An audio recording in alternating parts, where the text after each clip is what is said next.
రసం అండి. 2 పచ్చిమిరపకాయలు, 2 ఉల్లిపాయ ముక్కలు వేసుకోవాలి. 1/2 టీ స్పూన్ పసుపు వేసుకోవాలి.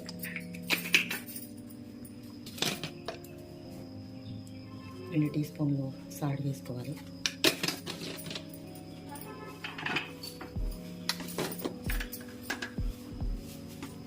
చిటికెడు కారం వేసుకోవాలి.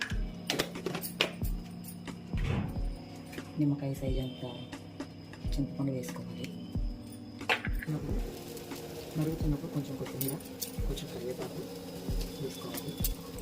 మరుగుతున్న కొంచెం రసం కూడా వేసుకోవాలి. 2 టీ స్పూన్లు.